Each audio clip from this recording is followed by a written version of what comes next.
tried to pull me low with their heavy hands and bitter words. They thought they'd steal my show, but I was born in thunder, pain and fire deep inside. Rise back up, a stronger man, no matter how many times they tried. Unbreakable, unshakable, unbreakable, unshakable,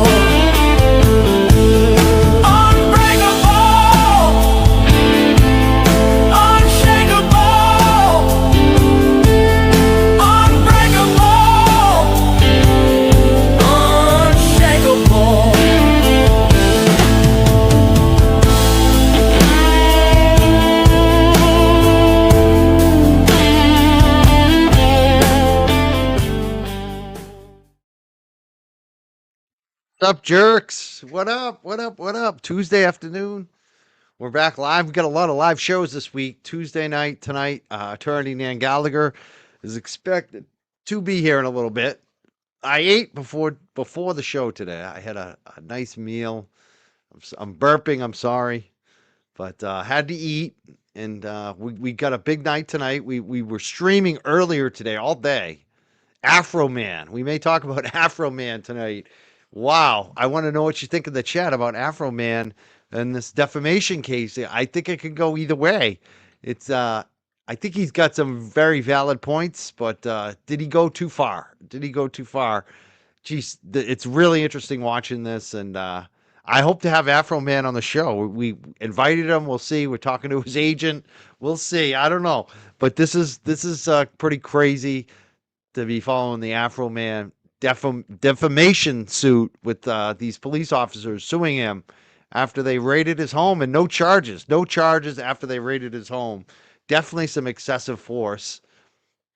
That's why I'm kind of rooting for Afro Man, even though he may have gone over the line. I'm rooting for him. Let's see. I think it's going to be a jury that decides this.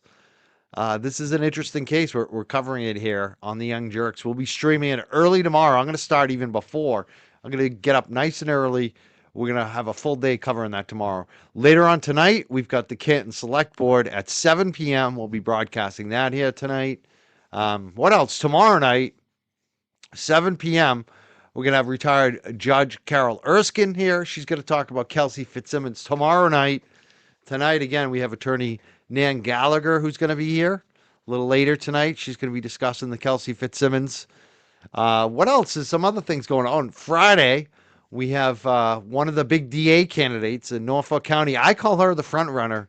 Juna Perkins is going to be live back on the Young Jerks Friday night at 6 p.m. I think that is. And on Saturday, we have a journalist coming on the show, Andrew Quamere, who just forced Western Mass DA to release these files that he's been holding on.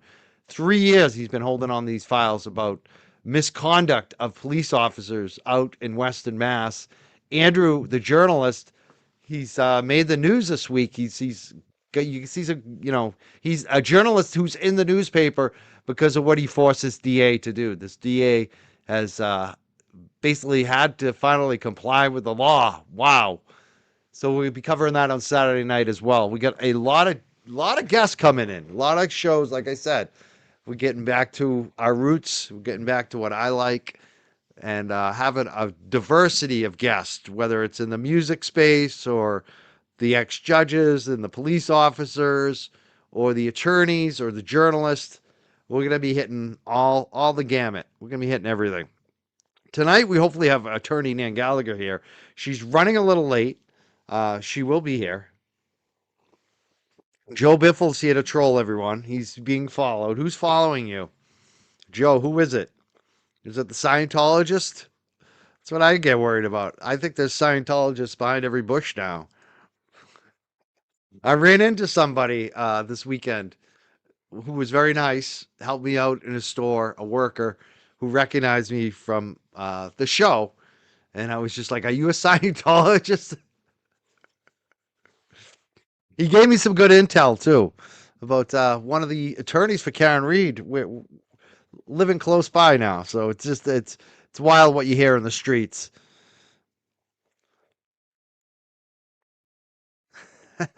We know all about the Scientologists. We may have that's another one. I may go down the rabbit hole on Scientology with somebody I watch for fun. May bring her in on the show as well. I've got a lot of guest ideas. I'm just basically chasing every string of what I want to cover, who I want on the show, who I enjoy. And that's what tonight is. I can't wait till Nan Gallagher gets here. She's running a little late, so we're filling a little time waiting for her. I can't wait to see Nan Gallagher tonight on the Young Jerks. And again, we're going to talk about Kelsey Fitzsimmons because a lot's happened this week, a lot's upcoming. So we're going to talk about Kelsey Fitzsimmons tonight. But we might, like I said, we might talk about Afro Man. I want to know what you think of the shot. What do you think about Afro Man right now? Do you think he's going to win this defamation case? He's going to defeat it? Or do you think he's going to lose some money to some of these cops? I think the pedo allegations are probably the most problematic for him. I'm rooting for him, but I worry that he may have just gone over the line. What do you think? We have Attorney Nan Gallagher here, so let's bring her up. I'm looking forward. Like I said tonight, we have an attorney. We're going to be speaking about what's going on in the courtroom for Kelsey Fitzsimmons and what's going on outside the courtroom too, because there's a lot of extra stuff in terms of filings and just in the media, especially with these videos that have come out about Justin, and there's all sorts of news being broken about this upcoming trial that we're going to have for Kelsey Fitzsimmons, and hopefully no drama tonight. Just the only drama is going to be in the courtroom for any of the trolls out there. I think Dan and I just want to stick to business tonight. I'm looking forward to this. I think she's ready. Nan Gallagher, are you ready? Give me the thumbs up and the yeah, she's ready. All right, let's bring her up. Attorney Nan Gallagher. Let's give a big round of applause. Put your ones up in the chat. Attorney Nan Gallagher here. How you doing tonight, Nan? I'm great, Mike. How are you? I'm feeling good. I'm like back in the swing.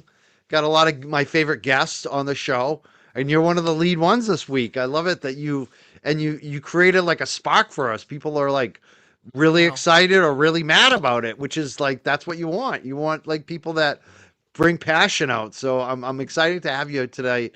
What are you thinking? What do you want to say tonight, Nan Well, Gallagher? I'm glitching. It's never a show without me glitching. I apologize to you and your audience for being late. That's what happens sometimes, but I appreciate your patience. I definitely tend to bring some attention, hopefully some good attention to Kelsey's matter. And it's always great to see you and all the young jerks. And I'm back as an honorary jerk this evening. Yeah, I'm Yes, excited. you are. You're always an honorary jerk. You're like Brian said, like he calls you the best legal analysis around. He's like put you on that. I don't like to go that far on anybody, but I can't discount what he said. Like I think he's got a point. Like you are phenomenal on here. I really Thank you. appreciate that you come on our shows and give us your legal advice. I don't think that it's appreciated as much with everybody. I think some people really get it and love it, but some are just I don't know, they're just missing the boat on this, but Some I really people appreciate love, you as a host to have you on the show every time. thanks, Mike. Some people love to hate me. That's okay. I've learned over the course of a year, and it's been, gosh, every bit of 14 months since I first started guesting. And as I always tell you and your audience, I started with you. So I always hold a special place in my heart for you, Mike. Over the course of 14 months, you make a lot of friends. You make a lot of fake friends. You realize who they are. You make a lot of enemies, and that means you're doing something right. And my senses have been honed. I'm definitely not as trusting as I was, but I have learned so much just by giving legal analysis to all different creators. And I always say that there's a special place in my heart for a select few. And people who follow me on social media, I'm on X as La Furio. People who follow me know who I follow, and those are the real ones. So I'm very excited to be here. I'm always happy to come back whenever you ask. So, me too. I'm like, this is going to be a good night. It's always a good time when you're here, and it's been a little while, so this is like the perfect time. Like I said, every time you come on, no matter if my numbers are 8 million or like down, like they said they went down, you always bring more numbers. You're good at bringing the numbers, so the numbers are up again tonight. They're going to be mad. Sometimes the numbers aren't positive numbers. There's people who just like to watch and, you know, make fun I of, but that's appreciate them okay. though. They're here. They're here. I'm glad they're Uh, here. Whoever's I'm here, I'm glad they're here. always happy to talk a little shit with you, Mike. But I also love the subjects that you've been delving into over the last few weeks. It's very evocative of the old young jerks, and also you've been hitting some topics which are really near and dear to my heart. The gentleman whose name I'm forgetting, who you had on with all of the musical background the other night, really Will triggered some. Daly. Oh, Yeah. he's fantastic. He was Yeah. such a great guest, and I loved watching that. So it's good to have variety, and especially as someone who, there's a lot of drama that's been circulating. So as someone who consumes content, I really like a variety, and everyone's free to choose who they want to watch. For example, yesterday, and I don't know if it was his first stream doing it, but JFK with Jay Brill, they touched upon which I think was their first stream about it, a new true crime case. And I was so excited. I'm like, yes, let's do this. So it's great to just create new content that people will enjoy watching moving forward. So I'm always going to be a jerk. Can't shake the jerk out of me. Yeah, I love that Will Daly because it was like another one. Like I did it with Robbie Roadsteamer too recently, but it's like one of those. Robbie is more a friend, and I booked him much more, so I know him much better. We were just intertwined, even where we were from and stuff. But Will Daly also, though, both like I knew these guys for like 10, 15, 20 years. Like I lost track of how many decades it's been, and to bring somebody out like that I've never actually had the full sit down interview. I had like 10 minutes with him in a studio like a million years ago, but that was great to like finally have an interview with him, knowing and watching him and seeing what he does, and especially the Eddie Vedder thing and the Bruce Yeah. Springsteen, because like that's like I said, people always ask me who would you most want to interview on your show, and it's always like I'd say either like living, if they were dead, I'd probably like pick Kurt Cobain or Right. or I don't know, Bob Marley or somebody, but like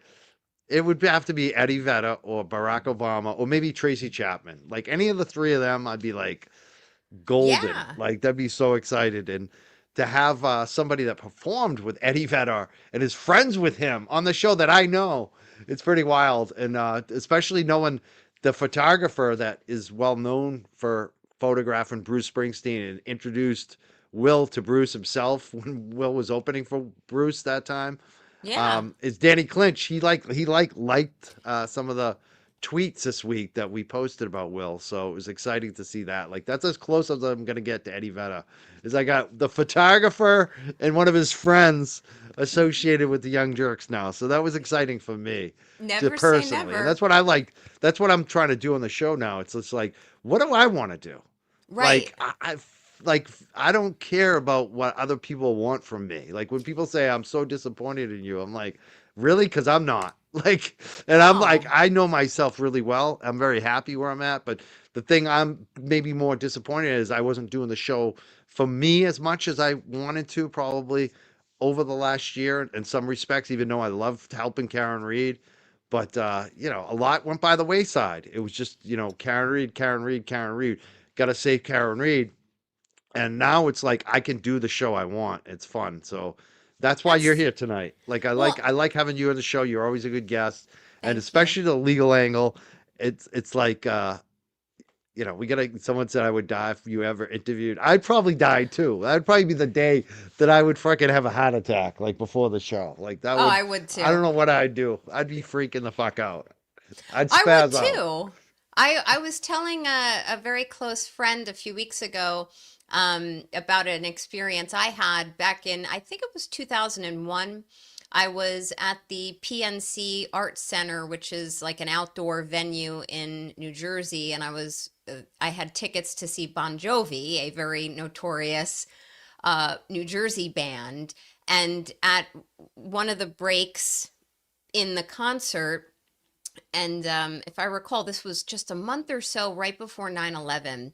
And in one of the breaks during the concert, when they were between sets, John Bon Jovi came out on the stage and he's like, yeah, I have someone who approached me, wants to come out and sing.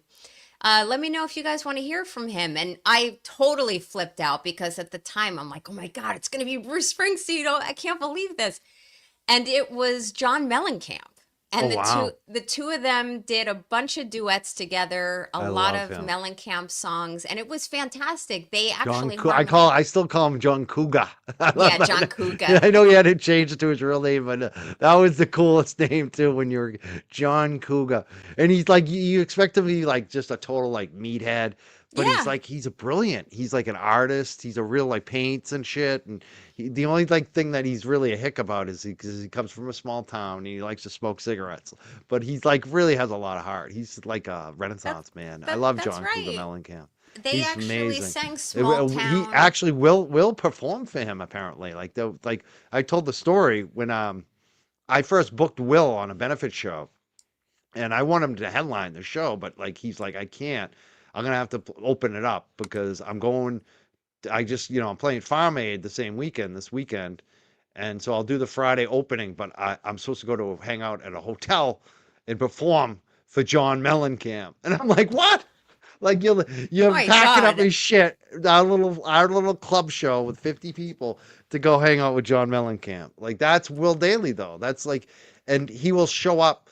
That's the thing about life. You show up for everything because you never know when just showing up for 50 people is going to lead to John Mellencamp. Like that's what happened to him, obviously, Oh many yeah. times over. So And it's nowadays pretty fun. artists are born off of YouTube. I mean, there's people who sing original music, cover songs, all on YouTube, and they become stars. Like Shawn Mendes, that's how he started. There's others as well.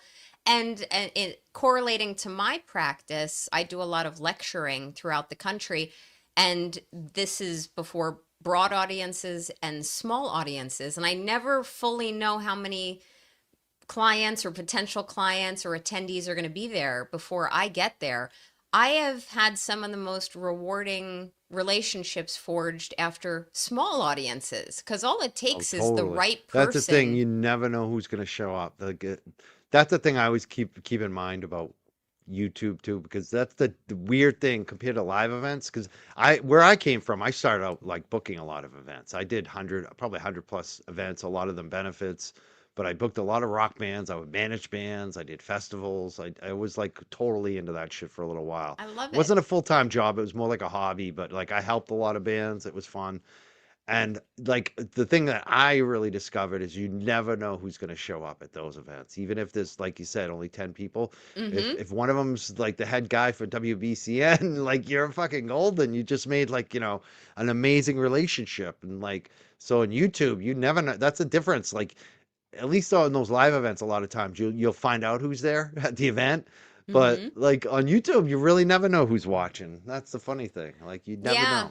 I think I don't know if you recall, but I had mentioned to you last summer that I actually am a musician. I play multiple Yes. instruments, I sing, and I haven't done it in a few months, but that is something that I've done for many, many years. And I had played at a venue in New York City a few years ago and maybe a decade ago. And when I was playing there, it was a small bar, and there was I won't name him, but there was a very well-known music producer who was just at the bar with his wife. And they told me that after I had finished performing, and he had asked if he could meet me, and I met him, and we rubbed elbows for a little bit. And he's like, don't be a stranger. And, here's my contact information. Let me know where you're going to be playing. And, I did once. I let him know, hey, I'll be here. And I didn't hear back. So this was not, oh my God, a star is born. but it was just a small little hole in the wall bar, and you never know who's just going to No, be you never know there. who's showing up. Yeah. And he might have That's just been that's what yesing Will me. was reminding me the other day that I need to start doing live events again. The one I did was with JFK. That's pretty much they did two of them. One was very I, small. I came late. I wasn't advertised, but I was there. Like that's basically all I've done and some standouts. I don't like to go out anymore, but people are talking about the violin. They want to see you play the violin and sing for them tonight, but I don't know. oh, not We're off tonight. topic. We said Kelsey Sorry. Fitzsimmons. We need to get to Kelsey Fitzsimmons maybe at the end if we have time. I am not going to be playing live on YouTube. I have enough reason for people to try to make fun of me, but I have temporarily took a break from music and I'm hoping to get back into it. So you never know, folks, when I might whip out. It's actually an electric violin that I have. Wow. So we'll see. Maybe see this now I'm thinking before we're gonna get to Kelsey, but now I'm thinking we could combine the two things that we used to do. I used to do events. You used to play music. Maybe we can combine them and have like one event where you come and play the music. That would be great. I would love it. And people will say I'm shamelessly seeking attention and I accolades. am. And I'm seeking attention for Nan. Sorry, I'm her agent. Fuck you all. I love it. Like, I'll too give you bad. I'll 20% be, of everything. yeah, I'll take it. That's more than what I got paid before when I managed all those bands. I love that. And I love your I never broad took array. anything for that shit. I was like, oh man, I should have. I should have said I want 20%. But let's You let's get should. back to Kelsey Fitzsimmons because people are gonna say we Absolutely. made it all about ourselves for too long. But this is what I love about you. We can just talk. Like there's no it's just easy talking to you. We're like friends here and we're both like we said, Gen X. We're both about like the music. We like this legal stuff. Yeah. Before we get to Kelsey, have you been seeing any of the Afro Man stuff? Have you watched any of that this week? I have watched a little, not a lot due to my schedule, but honestly, when I've watched it, it's through your channel. I'm like, oh my God, I want to watch it. And I love that I don't actually know how you do it, but do you have like two concurrent ways of streaming things through your channel? Because it's great. And I've Yeah. always said when you've streamed trials, um, and certain hearings, that sometimes is beneficial to someone like me. I just Oh, want to watch it. I want to give the view and the patronage to the honorable content creator without some commentary. Sometimes I don't want to hear some of the yeah, BS that comes out I of feel other like I do that creators. for me too, because like a lot of times I'll be walking dogs too, but I still want to stream it and listen to it. So Yeah, while I'm walking the dogs, I got the phone going. I'm listening but to it while I'm walking the dogs, and then I can come me home at too. night and we can talk about it. Like that's what I as a listener too, a viewer, that's what I prefer. So I feel like it's better to talk about it after. Um, I wouldn't be comfortable commenting on Afro Man with as a lawyer who guests other than to say I've been watching it and it's pretty unbelievable it's of a interesting. case. I mean, I actually didn't know anything about it until I started reading up on it recently, and that's why I've been so grateful to have seen that you've been streaming it. Yeah, it's going to be interesting tomorrow because now the defense has some witnesses. I have no idea who the witnesses are, but they said they got some people showing up. So All that's, right. Well, this is going to there get was interesting. the other big national case, Corey Richins, that came down with a guilty verdict yesterday, and she, if I understood it correctly, because I've been quite busy over the last few days, she didn't call a single witness in her own defense. I hope I'm accurate when I say that. I was following her case actually leading up to the trial, and then my schedule completely tanked.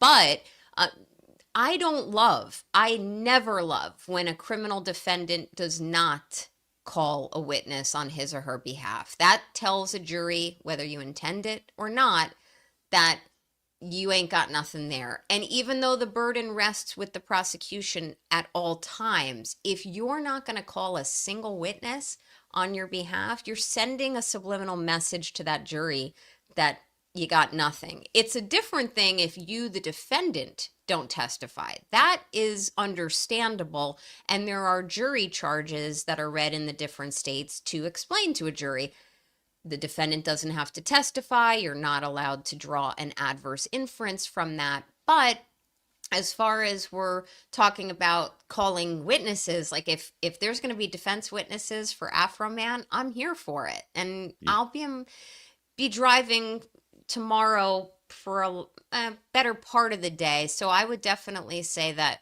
I'm going to be listening. It's going to be exciting. Yeah, I'm gonna start that one early tomorrow. I'm starting before the court. I'm doing that whole thing where we do the pregame even because I'm amped up. This has gotten me amped up. He's from the cannabis space, which I like. Obviously he's from the music space, but that getting sued for defamation is something I'm very familiar with now, It's a and it feels little very raw. eerie. Yeah, but I didn't Yeah. go as far as he did. That's the key. I was very on my case at least. There could be. Hmm. You never know in the future. You never know what you might say. But it's funny because it looks like a jury, and I think he's playing to the jury. So it's going to be interesting to see if he wins over a jury on this one. Um, We'll see. we will see. Let's talk about Kelsey Fitzsimmons because Yeah. there's a lot that's happened. There's been a lot of filings. There was this huge court hearing. We could even play some video from it tonight.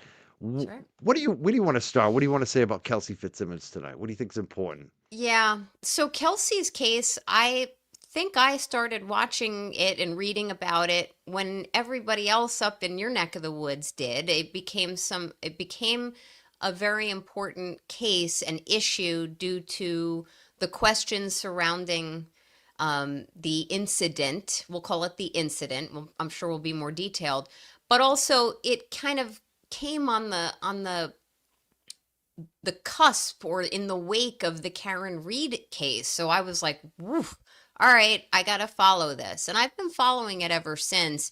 Um, I would say that ultimately Kelsey's matter is, I mean, it's deeply personal to me. I'm a mother. I too experienced, I won't say postpartum, but I definitely had the baby blues after one of my children was born. Why do I feel like I'm the only person on the screen right now? It does appear that way. Hopefully Mike is still there. But oh, there I'm you are. here. You can Sometimes you I can just hide. want to duck out so I can drink coffee. Go duck out. It's okay. I just want to make sure like there's You, someone driving the ship. I prefer to look at you than myself. That's the other thing. Sorry. All right. Well, you're in a crowd of one when it comes to that Peekaboo. regard. Yeah.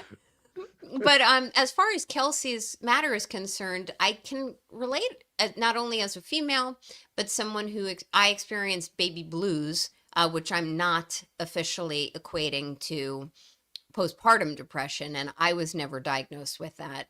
But also the issues involving just how the incident took place, why law enforcement, including her partner and others, and Justin, her baby's father, and now former fiance, were permitted actually in the residence. What happened in the room?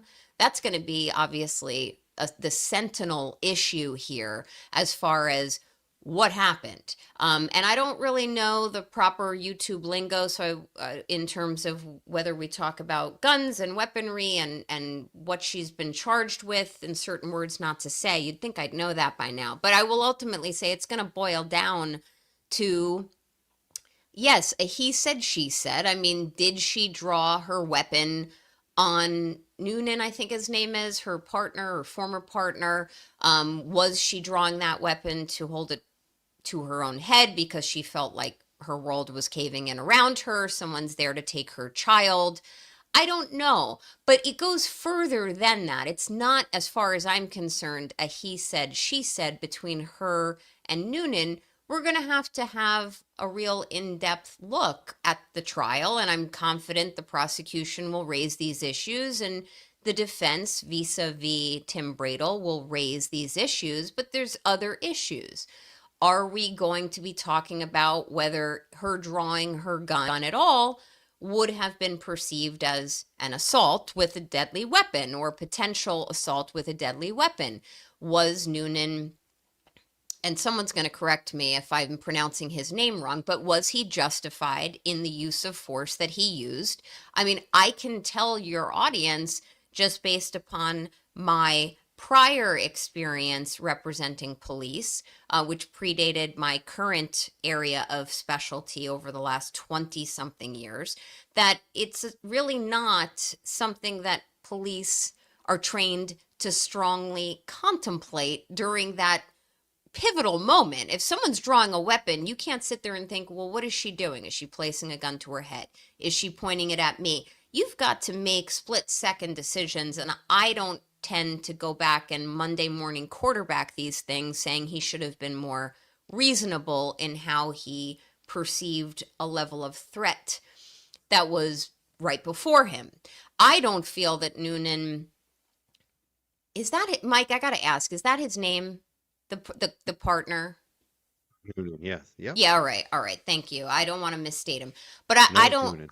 In thinking about what he did, I don't even think he should have been there. I mean, there should have been some type of distance between who was coming to the home and there to apprehend her, pursuant to the order for her own safety and that of her child. I don't think it should have involved anyone who had anything more than an arm's length relationship with her. Also, as many people have said, the weapons, or singular or plural, should have been secured before anything happened. So there should be really strong testimony, and I don't know if it's going to come out, but there should be strong testimony coming from the defense that there were measures taken or not taken by law enforcement that indeed escalated a level of concern and or anxiety, fear on the part of Kelsey, and that if certain measures had been taken, like different officers that were not really affiliated with her at such a close-knit level, if Justin was not permitted to have been anywhere in the proximity, if there was not some level of surprise, we're here to just disrupt your whole life, that things could have been handled in a more measured and controlled fashion, especially because one of those issues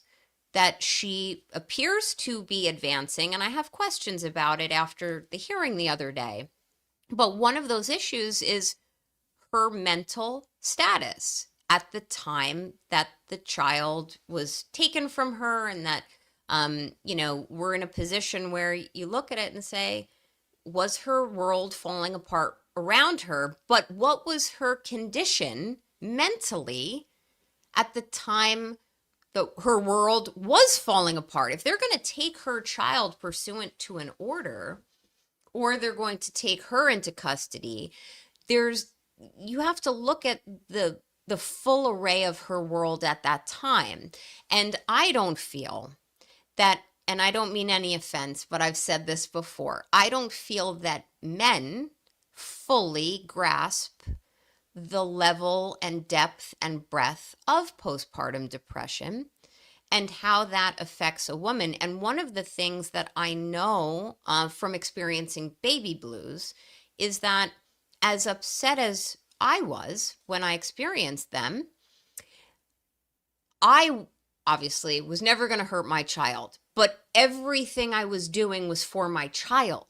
I need to protect my child, but I'm so down and depressed. So from a personal experience as a woman, it was my experience where I would have done anything to protect my child, even though I was sure feeling down and tired and exhausted. And I dare say maybe she felt a little that herself, although I just don't have the personal experience of PPD, but it is relevant. And I would add, because it was something that I heard, and maybe I misheard it during the hearing the other day, and I was listening to it through another channel, and I was commenting, it was JFK, and I was commenting to JFK during that channel, during that hearing in the chat. It sounded to me, and maybe your chat can correct me, but it sounded to me that Kelsey's attorney, Tim Bradel, is looking to distance the defense from mental health related issues and postpartum depression in how either jurors are potentially selected through the questionnaire and or in the course of the trial itself, that PPD and mental health would not necessarily be an important focal point for the defense to advance. That was a takeaway I took. Now, I disagree with that. I think that you can't effectively, or you'd be handicapped in effectively defending the charge against Kelsey without really, not solely relying upon postpartum depression and her mental health status, but it needs to be discussed. It's an important issue, and if it's not heavily relied upon and it's not used to screen jurors through questionnaires, then the jurors are being deprived of an important ingredient in the whole, in this soup. There's soup that they're going to be fed through the course of this trial. And I don't mean anything negative when I say that. I, as a defense attorney, would want the jury to consider all of the elements of the soup. This is what she was experiencing. This is how she must have felt or did feel when her child was being taken from her and she was, went to the other room. What was her mental state? What are the classic and sometimes not so classic signs of either a mental health breakdown, some type of psychological breakdown, postpartum depression? I also, if it matters, would want a jury comprised of more females from different age brackets, but if it matters, my opinion is younger females, mothers, women in their childbearing years, because they will be able to relate to this. Women of older generations, and no, YouTube and X, I'm not one of them. I'm still young. No, but the point is, women of older generations who have had children, while they have indeed experienced or may have experienced baby blues or postpartum depression, the level of awareness at the time of what that was and the stigma that is sometimes associated with it is just different. People weren't talking about postpartum depression 40 years ago to the point where it's a real Let me thing. ask you this though, because why do you think Bradel and the defense did that? If you don't agree with it, why would they go that way? What are they thinking? Like, I'm trying to figure that out. Okay, so let me qualify it by saying I think I think I heard it right. Okay, so Yeah. some of these things I hear on the fly, I don't know. I Right. don't know why they would go that route. I try to play it out. I believe I've seen people speculating, so I'm just going to speak to what I've seen people speculating. I've seen on social media that some people are speculating that if the defense relies too heavily on mental health related issues or postpartum depression, that either A, Kelsey may have a harder time getting her child back, okay, which is a separate matter. That's in the probate court, etc. That's It different can be than, used against her in there. right. Yeah, whatever she says in, yeah. Or B, that this may indeed, if it's too heavily relied upon, that she may have a more difficult time getting her certification back and restored to work. That if there's documented mental health related disorders, that she may be challenged moving forward. I don't know if that's true, but I saw enough people speculating about it for me to say, And my answer to this issue is, if I were defending her, as I said, I think it has to be part of the soup. But those are family matters, and that's her job. So if those are the considerations, and I mean no critique of Tim Bradel, I think he's an excellent lawyer, but if those are the considerations that they want to just soft shoe or soft pedal issues of mental health, if those are the issues that they want to just tap dance around it lightly, those are not the most important things right now. The most important thing is get get an acquittal, get the criminal charge dismissed or no caused, be acquitted, and then that will give you all of the ammunition you need to successfully regain custody of your child, to hopefully get your job back. I mean, the acquittal will help her get her job back. An acquittal will also help bolster any family court claim. And if it is PPD, and I don't dig into all of the discovery, I don't know what all of the documentation is of what her condition is or was. But I can tell you, if it was postpartum depression, that's transient. We call it transient. It's going to come and it's going to go. And I dare say, if it has gone and it was PPD, then now, while PPD can come and go, now it's compounded with, what is it, 8 more months of being without your child? I mean, now you're talking about what's called a superseding event. It is now compounding how depressed, and I'm not diagnosing her, but how depressed she may have felt at the time of the incident. Now all of a sudden you're in a position where your son has been taken from you, and there's all of the, pardon my French, fuckery that's going on with the aliens, whatever we're calling them. Yeah, like, I mean, the woman, I saw her outside of court. I saw her in court through my tablet and my phone the other day. She's holding her head up and holding herself together, and is, as I say, you're holding yourself together with duct tape and Band-Aids, okay? She misses her son. So I was really, and we could talk about it, Mike, but I was really happy to see that she can get her own apartment or residence and not have to be under parental supervision. That's one major step in the right direction to get her own solitary, independent footing so she can successfully regain, hopefully, joint or shared custody of her son. So I don't know what Bradel is doing. I'm not criticizing him. I just think if they want to downplay mental health, I feel that may be an error. I wouldn't do that because of other related things that I'm speculating about. But you know what?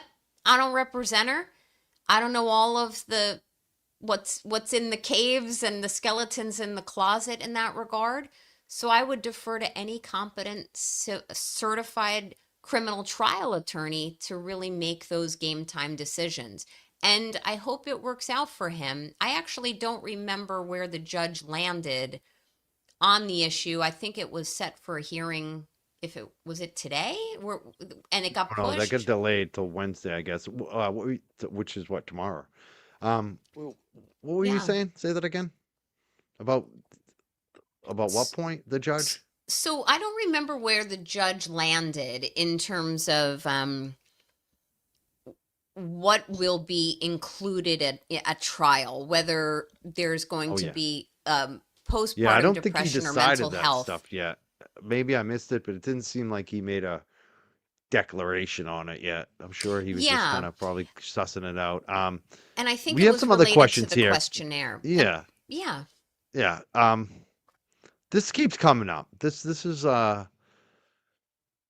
because we were talking about her state of mind and the PT, the all of what we just mentioned, and what it seems like Bradel's trying to exclude. Law Wifey asked if they thought she was that dangerous, why was she given her firearm and allowed to work?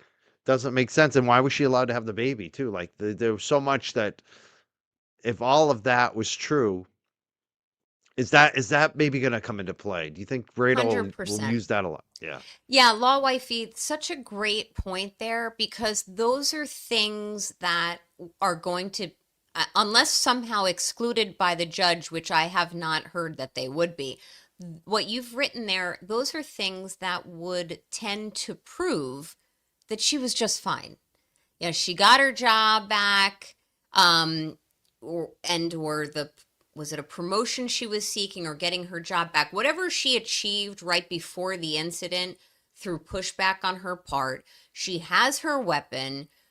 She had her child. She was in a position where she could remain alone with her child. These are all indicators that she would have been perfectly fine, and these rebut or push back at any allegations that Justin, her baby's father, or anyone else in her personal life on behalf of the prosecution may try to advance that she was a risk to her child. That's how you do it. You present evidence, which is back to what I was saying before, Mike. That's why a defendant should present witnesses on his or her own behalf, because whether it's the defendant himself or herself, which sometimes there's reasons not to testify for your own protection, but it's always a good idea to call witnesses on your behalf if you have ones who are going to testify credibly. We have a common question that keeps coming up today. It's one that I have too. What do you think, Nan? Should Kelsey go for a bench trial or in front of a jury? Which would you tend to go Yeah. towards on this one? I know there's mixed feelings on this. I believe that there should be a jury trial. Yeah. Especially because the judge, whose name I don't know, but he seemed pretty okay to me. I saw him get a little bit of criticism the other day. This is a male judge, and I don't mean to make this strictly gender related, but as I said before, men just generally don't fully understand the depth and breadth of PPD. I think leaving this in the hands of one individual, meaning a jurist like this judge, may backfire. Now, a jury, you never know. You never know with a judge. You If never it were know. me, I'd present it to a jury, and I'd give it one hell of an effort to try to aim for an acquittal.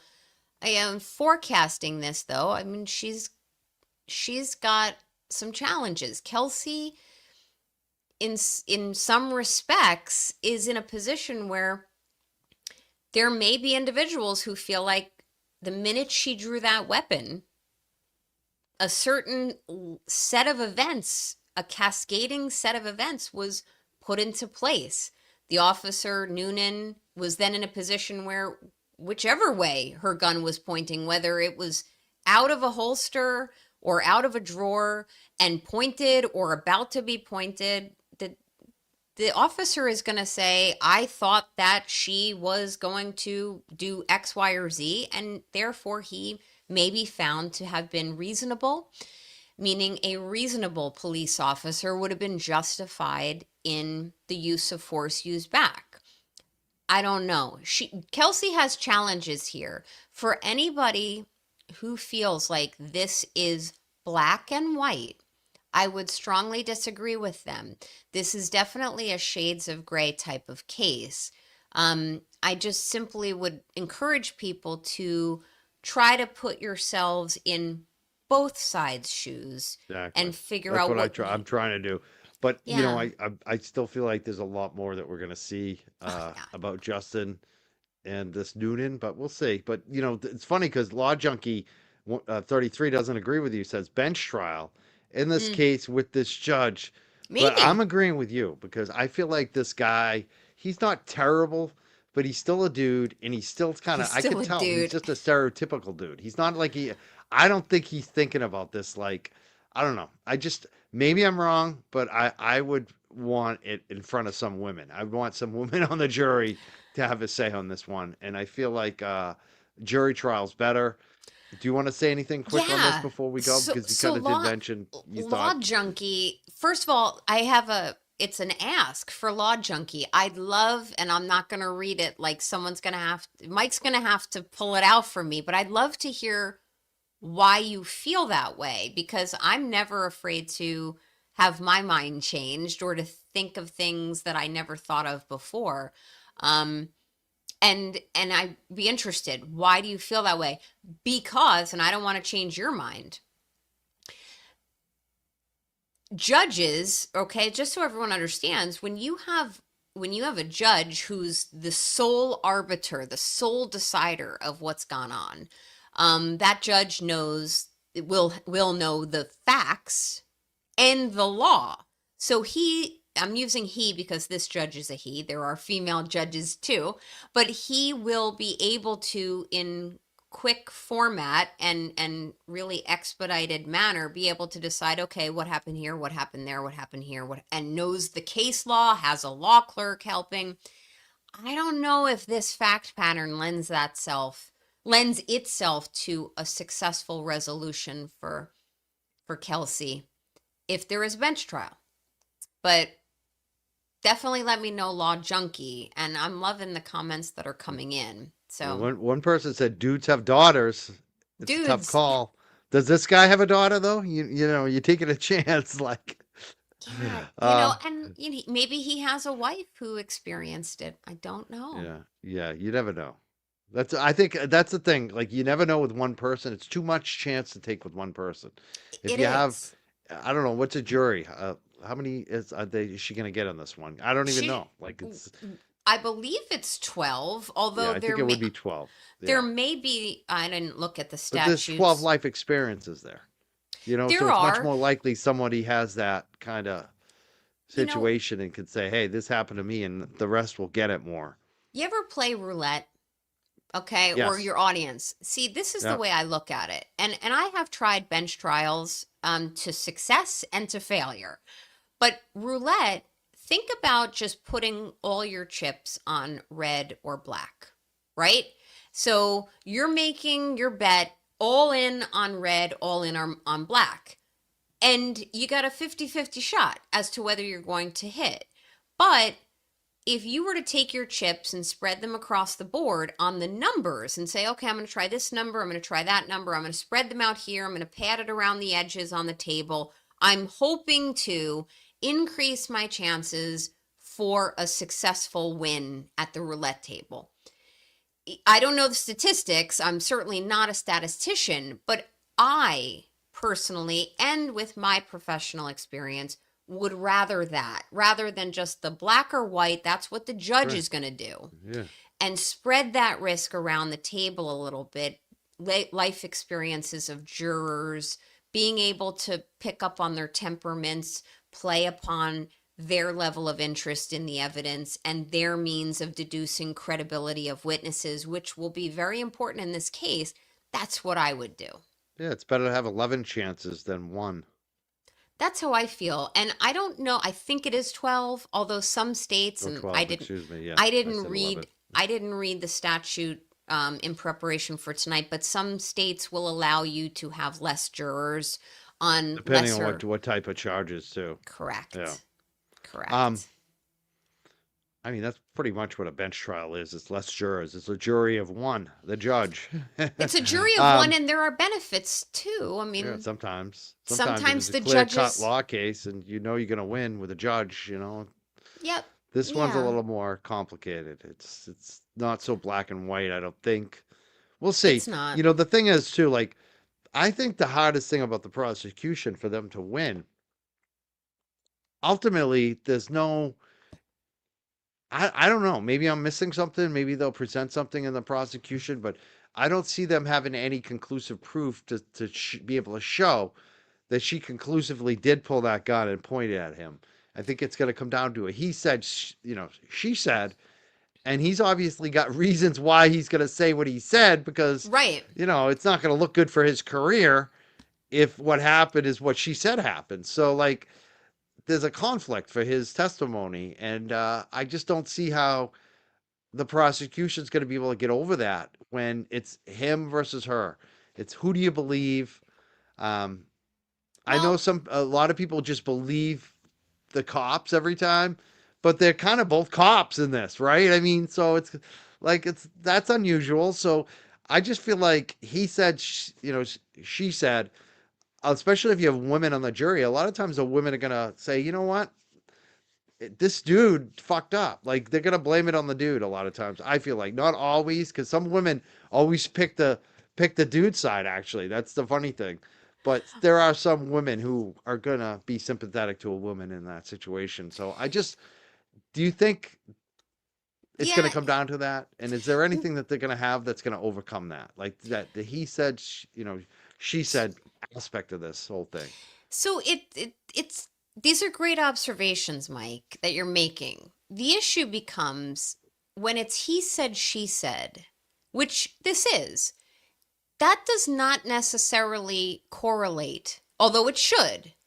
It does not necessarily correlate to an acquittal, meaning a dismissal of the charge. So juries don't look and say, well, it's Kelsey's word against Noonan, and I don't know, they are a wash. She's saying this, he's saying that. That's actually true, but what juries will then do is make credibility deductions. They're going to say, well, who seemed more credible? And look, it's law enforcement. So from a societal standpoint, we're supposed to trust law enforcement. And this guy, Justin, who's the baby's father, sure seems credible. I mean, I'm hypothesizing. I don't think he's going to come off credibly, but they're going to look at all of the tentacles and say, okay, in looking at this and looking at that and what has been said about her behaviors and her temperament, why would law enforcement do this? He would never have shot his partner, but for the fact that he felt he was in imminent harm or made a reasonable decision to pull his trigger without really having enough time to think otherwise. I mean, juries tend, not always, to entrust in law enforcement. A lot's going to depend on whether Kelsey testifies. I think she has to, in my opinion. This is not one of those types of fact patterns that lends itself to, yeah, you don't have to testify, Kelsey. I mean, there's no one who was in that room except her and him. So I think she's going to have to testify. You think she will have to testify? I do. She obviously has a right to not testify. But if she doesn't, no one else is going to be able to tell her side of things. So this isn't that type of fact pattern where I would reasonably expect her to even exercise her right not to testify. Wow. So I think she's going to have to. And if she's listening, or her family and supporters are listening, I would say definitely come across strong. You've got to come across strong. Be assertive and be confident. I mean, that's what I would tell my client. Wow. So you think she should? I wonder if she will. And I think her family might be watching. I wouldn't doubt if she's watching. Yeah. I don't yeah. I will say this. I won't say should. I think she, I will say I think she has to testify if she wants to get her means of defense forward. I mean, there was no one else in the room. And by the way, I see a super chat popped up by Valerie. Please stop paying money to the young jerks to get my attention. I like it. Tell her to send money. We're not going to post it, but if she's trolling you, we're not going to post it. But we'll take the $4.99. Let's take the $4.99 and just igngnore it. Let's ignore it. I appreciate because this is another troll. I want to address this one because I don't know if my mods are blocking this Jamie, Kenny, or whatever. I don't even care. They don't need to, but because here we're trying to be fair to both sides. Honestly, I invited Justin to talk to me, come on my show. Noonan, any of them, they want to come, they want to talk to me, even off the record. I welcome it.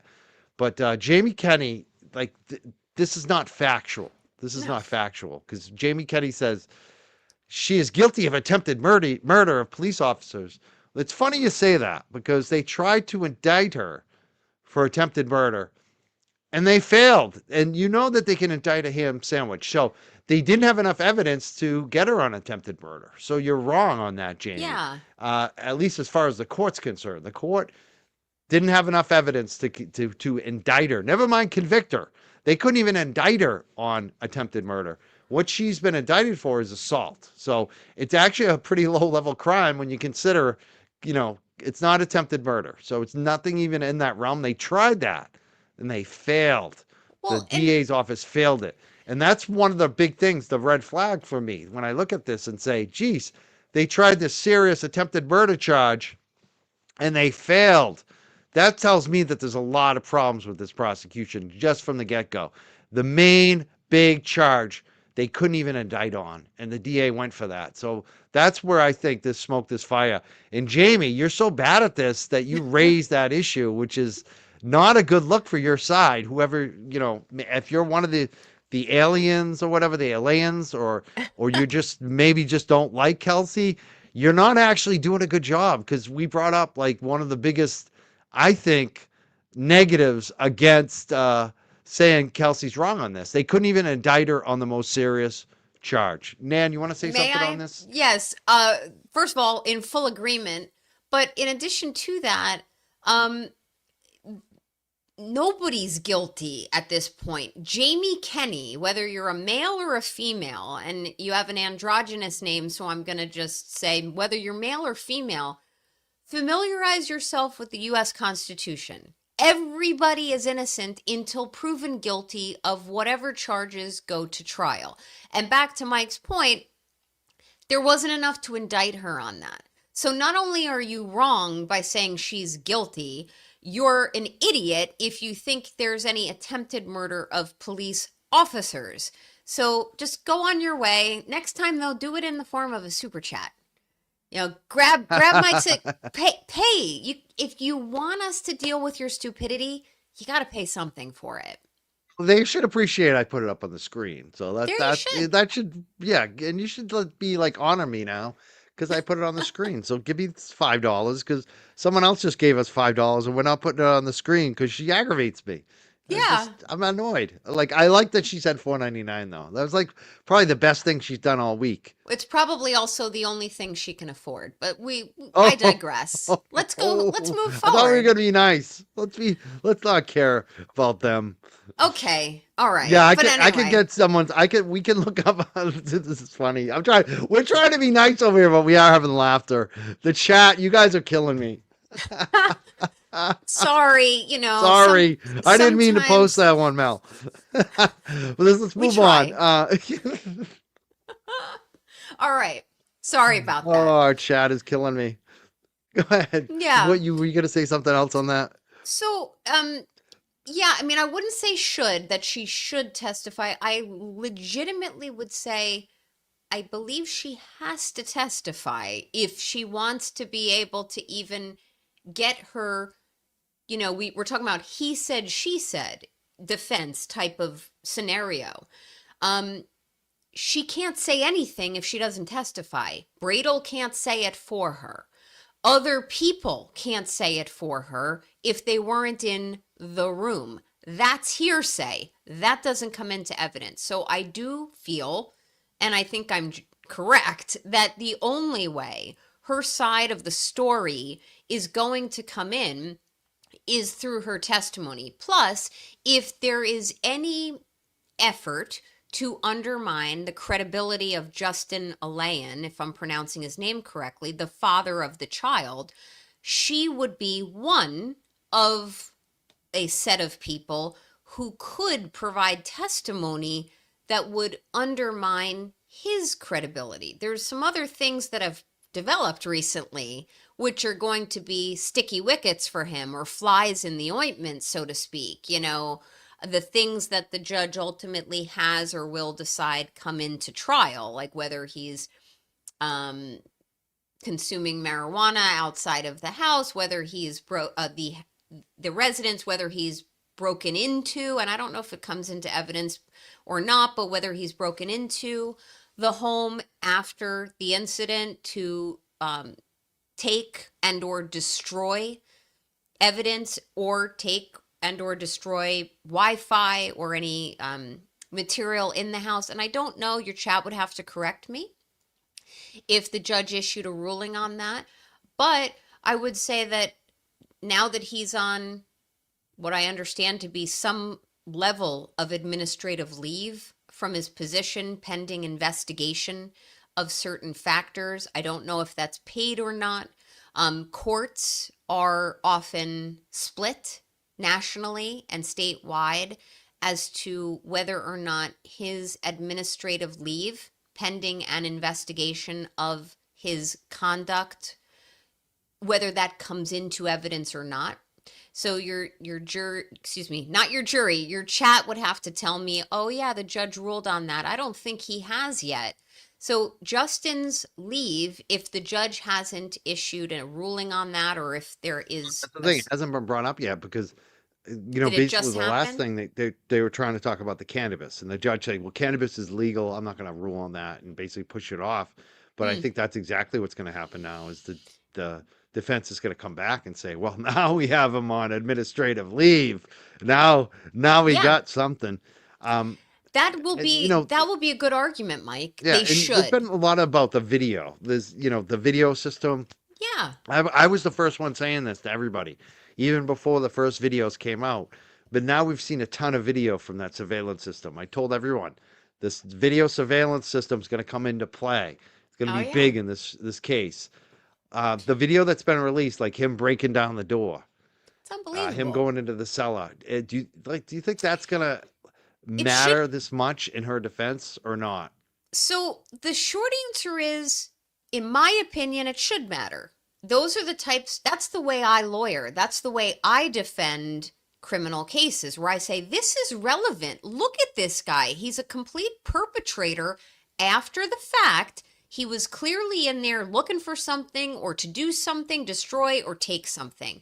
And I have made arguments before different judges in different states, and some judges agree with me and some judges don't. Some say it's irrelevant, Miss Gallagher. It happened after the events. It is not in any way probative or more likely than not to prove that Kelsey in the room at the time of the incident did or did not draw her weapon with an intent to injure or cause Noonan to be in imminent apprehension of bodily harm. I've had judges say, yeah, it's relevant. It shows poor character, poor conduct, bad behavior, ill motives on the part of Justin. So that's the longer answer for you. I don't know what a judge is going to say. If it were me, I would be making that argument that it is relevant. What was he up to? It undermines his not only credibility, as does his potential administrative leave or consequences, but also I've never heard Justin speak. I did not watch. I think there was a recent interview of him. If he generally comes across as this kind of good looking, squeaky clean kind of guy, and hey, believe me, wink, wink, I'm the game show host with the sparkly eyes kind of guy, then I absolutely want a jury to understand this guy's a real jerk. Don't believe what you're seeing during an interview, or don't believe when he comes in all polished up and prepped by a prosecutor on the stand. You got to understand that that's all great, but looks can be deceiving. This guy, look what he did to the home and at the home of his fiance, who at the time was fighting for her life in a hospital after the incident. Like, what were his motives? We should be able to question him about that and get answers about it. So I hope a judge lets that in. You are muted though, unless I'm. Thank you so much. You're welcome. I'm also just checking my emails because I guess something new came out, but I don't see it in my email. So maybe I I'm didn't get it. interested though, if while you're looking, and I get it, your chat probably a lot of them are supportive, of Kelsey, and Oh, yeah. I am as well. But I'm interested from your chat, like, do you feel that video surveillance footage of Justin breaking into the home should come into evidence and be considered by a jury? And you know why? Like, I'm interested because that's how I learn That's what I would want to see if I were in the chat with you. So I'm not Yeah, in the what chat matters with to you. people? What matters to people? Yeah. You Yeah, I know, would I would think so because it just shows that he's like willing to break down a door. It just like that doesn't seem right, you know. Anyone I think human being can see that. Like the guy busting down the door after mhm. she just got shot and he's taking shit. Like that's just like I think we've all been there maybe in the past with somebody, whether it's a coworker or ex-boyfriend, girlfriend, ex-friend, somebody that just would go there, would break down your fucking door. Like Yeah. that's not loving. That's not caring about someone. Like the only way I'm breaking down a door, I broke one of my customers' windows because there wasn't a clicker. I was supposed to use the clicker in the garage to get in. I couldn't get in, so I broke the friggin' window to save the dog.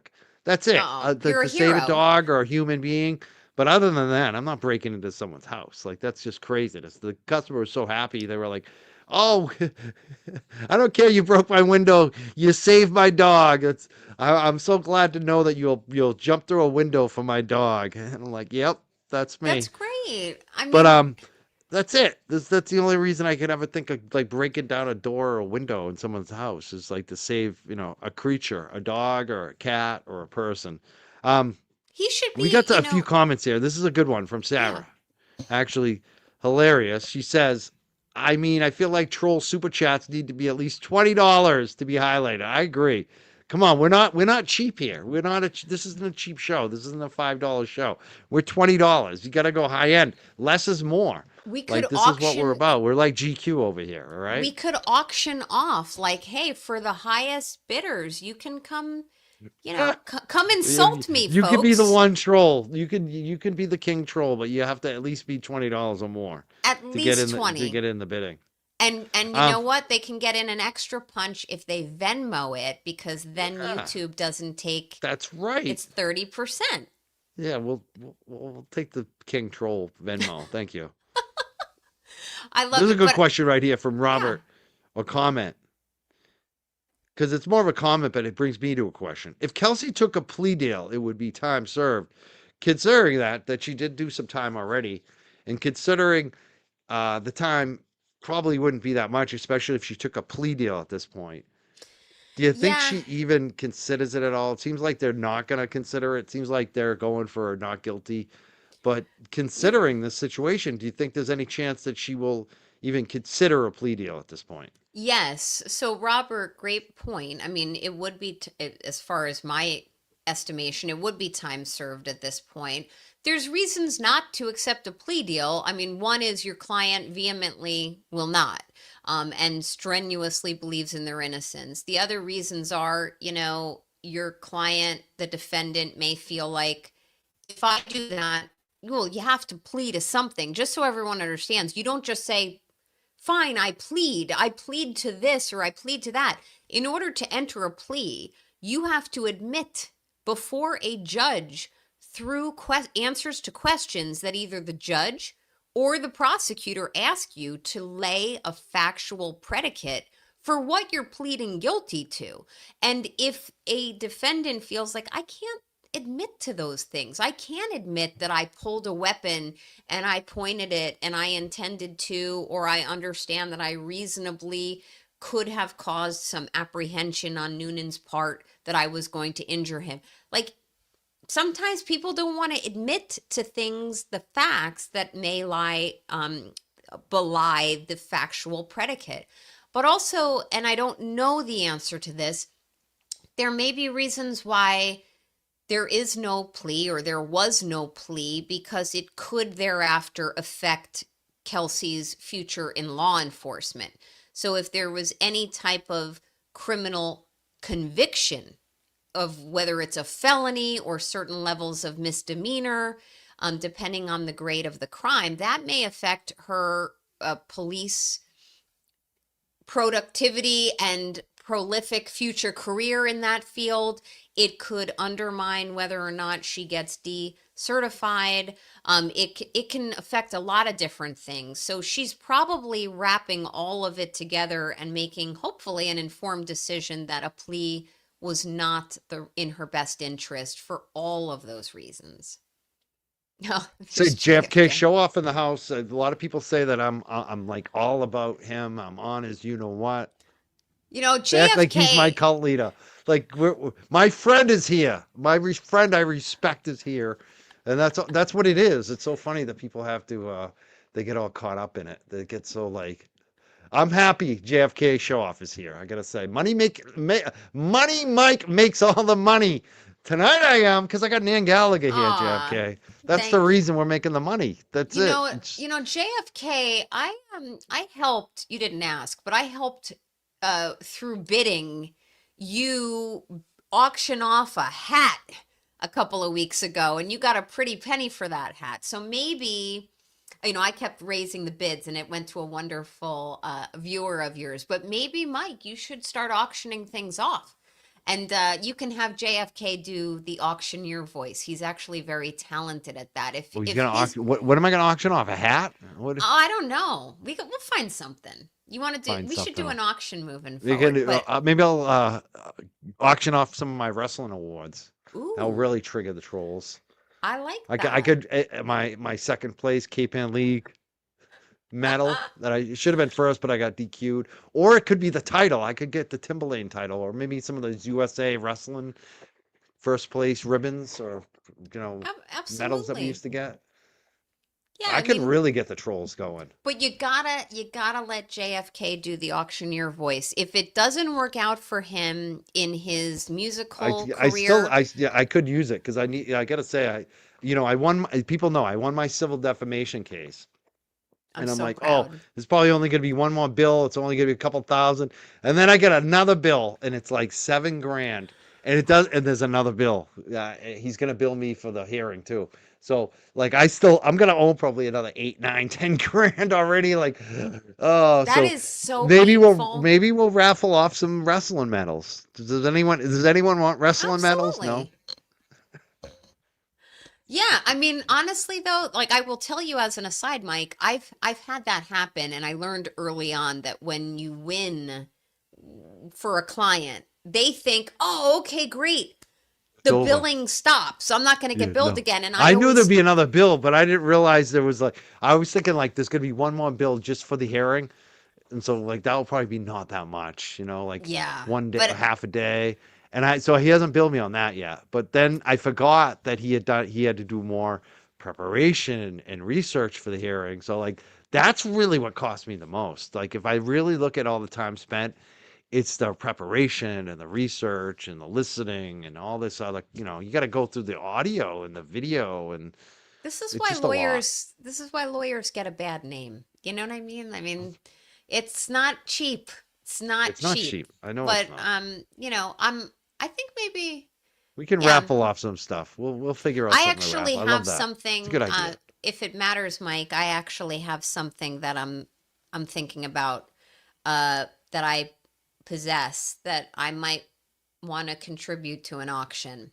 I'm gonna Oh, I'm gonna give it a little bit of thought, but it's actually something that an audience would really strongly consider bidding on.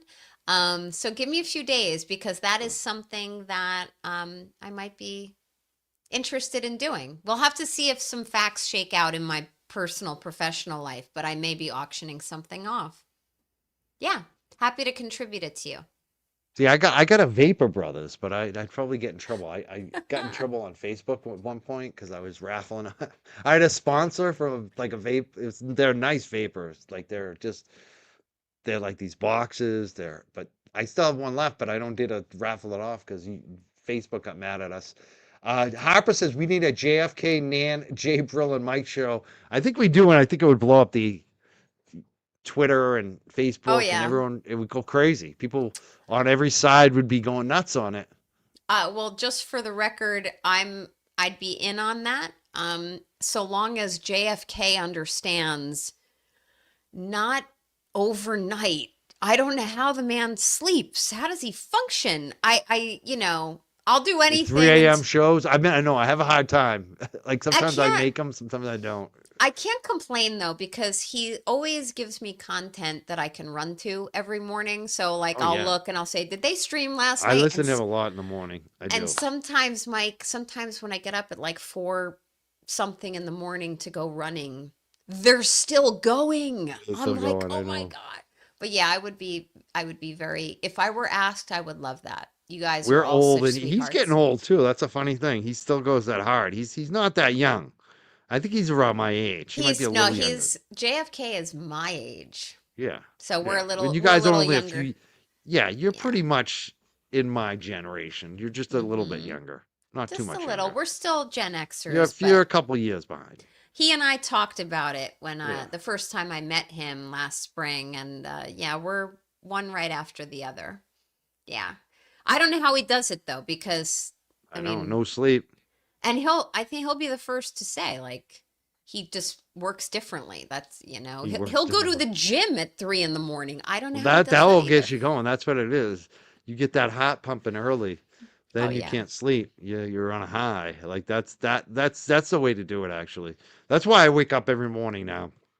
I do my 50 push-ups, it gets the heart pumping Maybe we'll first do thing. a push up. We'll auction off like a video of you doing push ups. Maybe people want to see that. By the way, how's your post surgical eye doing? Beautiful. Good. Beautiful. I'm Everything. happy. It was so good. Yeah, I'm like doing well. I wanted my lawsuit. I got my eyes fixed. There You you know, go. That's it's great. amazing. I sent some prayers for you, and there's some other viewers. One special one of yours who I won't name, who recently had surgery as well, and I want to send positivity and healing vibes to her. Right. I saw her in your chat. That's right. I hope it Yeah. went well for her too. Law Talkers says $50. See, this is what I'm talking about. We're not cheap over here. Yeah. I appreciate Charles though. He sent 5 as well. He's got some good comments tonight. Here's a comment. What evidence of misconduct by Stowe PD that Lieutenant Barright Chief and Detective helped Kelsey? I'm tired of them getting away with this, and maybe it would help. I don't know. Do you think that any of that stuff's going to come in? I I don't. I don't don't know. I don't think it will, Charles. Yeah.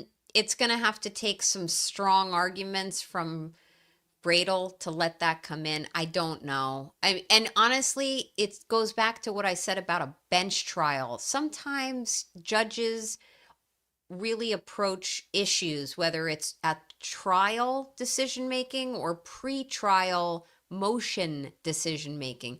You never know what they're going to do, and they tend to kind of all bend whatever way they're going to bend, which is, if this judge is more conservative in what he allows in, I don't think that's coming in. And I get it. Just so your audience understands, like, a trial shouldn't be all about all the stuff. Some of some of this might be a little bit too Too much. Too out of the prejudicial to woods. one side Yeah. or the, trials are supposed And to it, be and it ends up fair. costing her more money too. Like the longer It you spend at does. trial, the more money.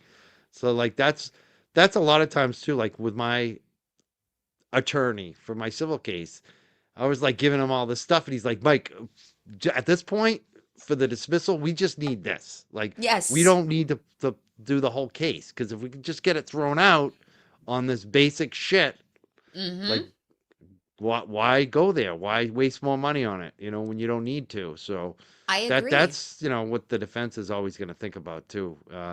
The best bang for the dollar, right? I agree. You also Here's don't a, here's want a to comment I want to address. over-defend. Nina, Yeah. Hey, from Nina. Switzerland, I believe. I love her. I love Nina's accent and the way her demeanor. Oh yeah. I Hey, want to Nina, do an imitation. I can't though. I'll never do it justice. She Nina, says, "What if I Justin too. was right and Kelsey was wrong? Reverse, nobody would question the restraining order. Women can be a threat too." I mean, I think you have a point there. Women definitely can be a threat. That's obvious. But what if Justin was right and Kelsey was wrong?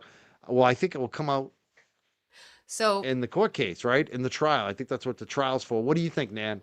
okay. First, Nina, I do a kick-ass impersonation of you myself. I'm not going to do it here, but I do a good one. So if you ever get me in the right mood, I'm going to do it for you, but not on Mike's channel right now.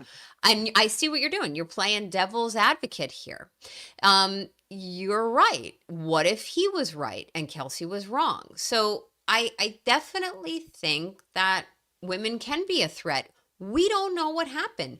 The prosecution has to prove beyond a reasonable doubt to a moral certainty that what she did, what Kelsey did in those pivotal moments rose to the level of the charge. And obviously we're not talking about attempted murder or anything, or whatever we're calling it on YouTube nowadays, but the burden's on the prosecution. It's going to be the jury's decision as to whether they believe it or not. And many times I'm hearing people get, and not you, Nina, I'm hearing people get caught up in the fact that,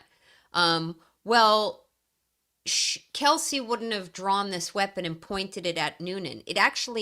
That's not what has to have happened. What has to have happened is she draws her weapon and he is placed in immediate harm's way, or feeling of apprehension that he is going to be harmed in some way under the statute. And that is something that's actually pretty reasonable. Okay, it's reasonable. I'm not saying it should be the case, but it could be provably reasonable to a jury that someone who draws a weapon, and the officer has that split-second decision to make, that he possibly felt justified in extinguishing, minimizing the threat.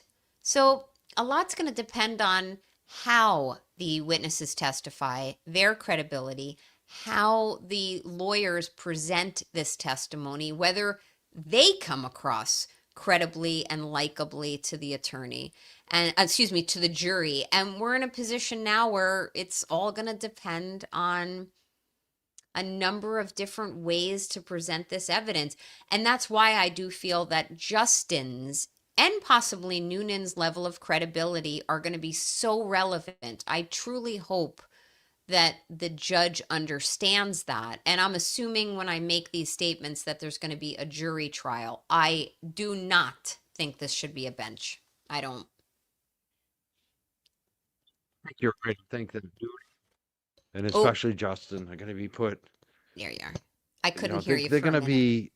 They're going to be under the gun just as much as Kelsey is. They're going to be on trial just as much. I think that's what you're seeing from the defense. And they've already said that. Tim Bradel basically at the last hearing was saying to the judge and the DA's office, yeah, we're going after them, especially Justin. Like, are you really going to bring him as a witness? Because we're going to ding this guy up. He's not up to snuff. Like, are you really going to do this and ruin your whole case? DA's office, like Bradel's basically telling them and warning them. So I think that a lot's going to come in on both of them. Yeah, I mean, that's what in these he said, she said types of scenarios, that's where juries are going to look at a lot of different things. They're going to look at the way these witnesses, including Kelsey and Noonan and others, the way they comport themselves, Kelsey's demeanor at the defense table, the way in which she communicates with her lawyer. If you remember from Karen Reed, I mean, her facial expressions were being dissected. There were ways that people made assumptions about whether or not she was a nice person or not. I've had juries that I've polled and questioned after verdicts, asking them, like, what are the things that mattered to you? And these jurors, they've commented on, like, we didn't like this person's hair. We didn't like the way this person dressed. This person wore fancy jewelry every day. So we therefore considered, well, it's not going to matter if they go behind bars for a short period of time. I mean, you never know what stupid and trivial things matter to jurors. So I would go back to what I was saying before, though, Mike, which is, and I don't know if I finished it. I do feel that Kelsey should testify. I feel like she's really got to get her defense across. And if she does, I feel like she's got to be really strong in how she testifies, very confident. She doesn't strike me in what I've seen, and this is not a criticism of her, it's an observation. She does not strike me as a strong, confident person who's going to testify. So I would give her a little gentle encouragement that she's got to toughen up a little bit and be very assertive. But she should obviously listen to her lawyer. He may tell her otherwise. A good comment. I keep coming back to it. Panda says, Panda Hog to you says, what is the jury going to consider here? Is the only evidence just what cop says versus what Kelty says? I mean, that's really what this comes down to in the end, really. And that's why the credibility, I think, of Noonan is going to matter so much. Is there anything else they're going to be able to point to besides Noonan said it happened this way? So, no, I mean, that is what the jury is really going to consider. I mentioned the sentinel issue. What does Noonan say versus what does Kelsey say? But if Kelsey's team is permitted, and I think they are, I haven't heard otherwise, if they are permitted to get into the facts and background that led up to the event, the incident in question. In other words, what was the level of, if there was postpartum depression, if there was mental health related issues, if there was strife between Kelsey and Justin leading up to this application to remove the child? Is there a certain amount of facts pre-incident that in one way or another tend to sway the reasonableness of the police's conduct, which the police's conduct may have been, I think it was, may have been relevant to Kelsey's reaction to it.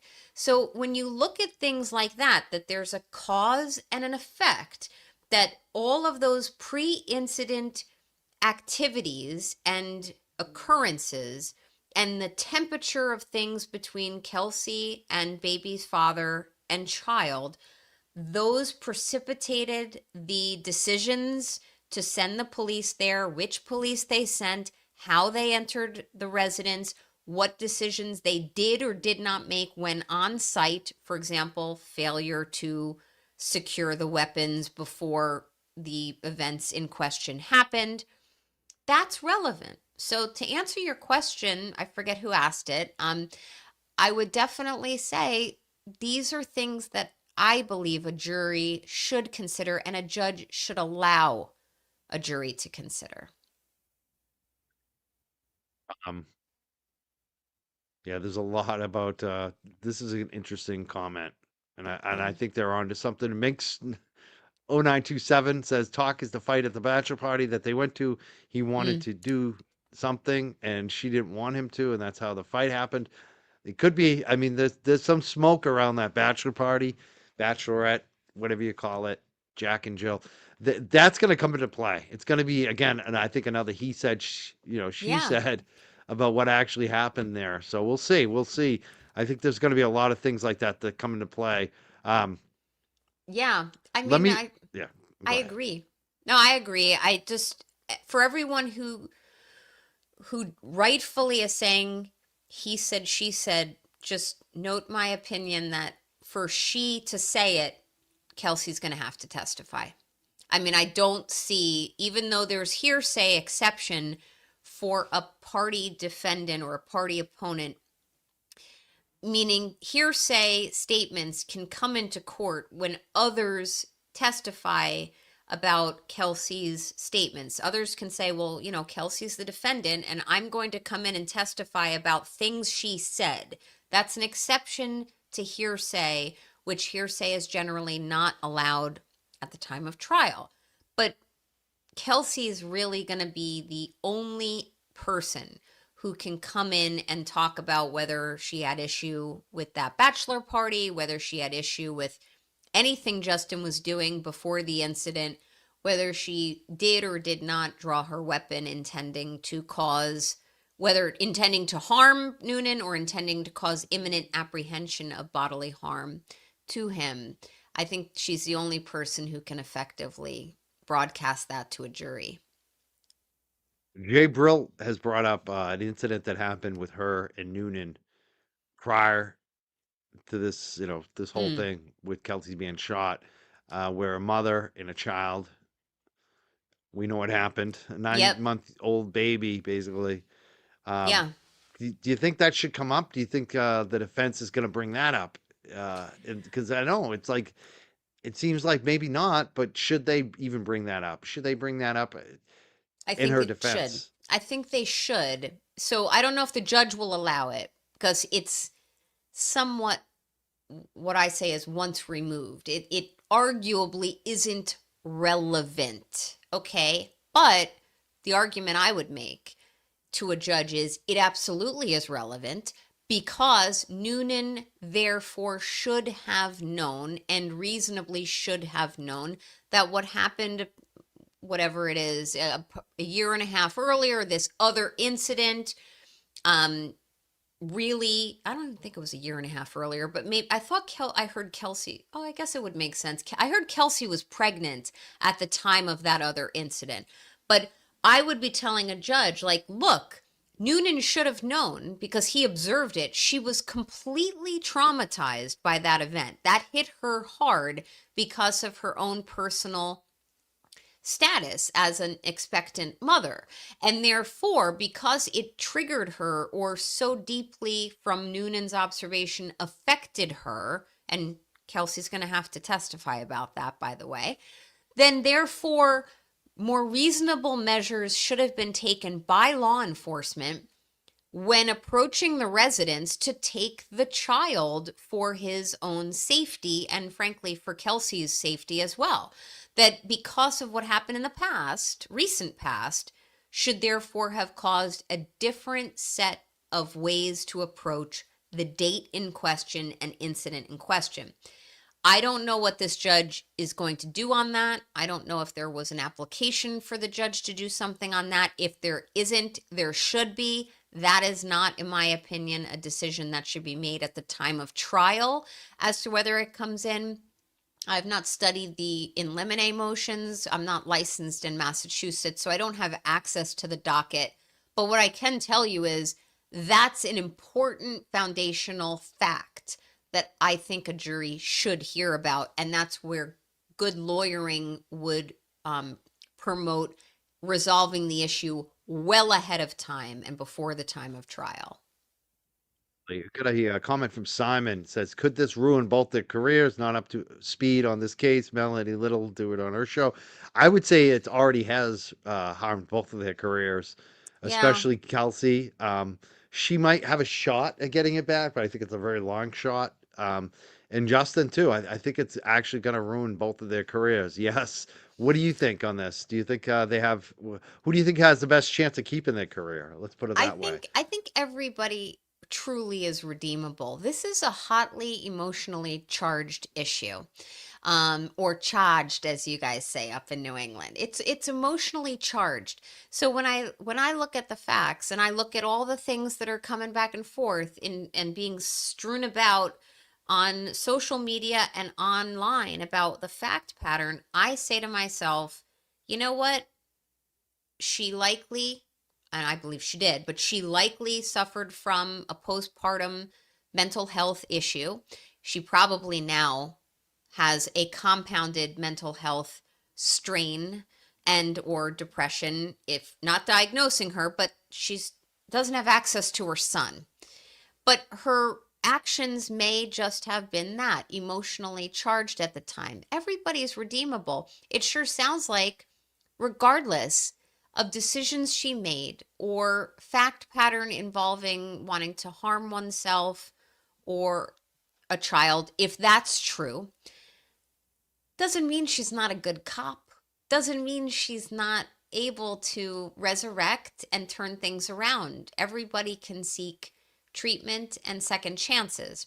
As far as Justin's concerned, I'd need to know more, but I'm not liking what I'm seeing. I'm only seeing the sound bites and the little clips here and there and reading little headlines, but anybody who's breaking into a home, I mean, kicking a door down for the residence of your baby's mother while she's fighting for her life in the hospital to do whatever. And by the way, again, I didn't see his interview, but God knows what he was doing with others, by the way. I don't know if that to me wraps itself in a warm and fuzzy feeling like he should be a firefighter. I don't find that conduct becoming of a firefighter. So right now, I think everybody could still be employable moving forward. But I dare say someone like Kelsey, this could rattle her to the extreme. She may not want to go back to police. Exactly. She might not want to go back to a period. I can Yeah. imagine it. And honestly, she might be further victimized if she does. Right. You know, one of those cases that I was talking about that JFK and Jay Brill were going over, and I saw in your chat that they've been talking about it a few times, was a woman who was seeing some things going wrong in her job and kind of reported it and or wanted to report certain things. And there was a lot of pushback to that. So Kelsey had fought for, to get, I forget exactly what she was fighting for, to get her job back or to get her weapon back, whatever she was fighting for that led up to right before, weeks before this incident. She then gets shot, has this incident. I'm sure she's not beloved by the police department in North Andover. So guess what? If she gets acquitted, they're not going to want her back. And if she works elsewhere, it's kind of notable. So, I mean, people can look her up. Yeah, I think she's going to find a career change.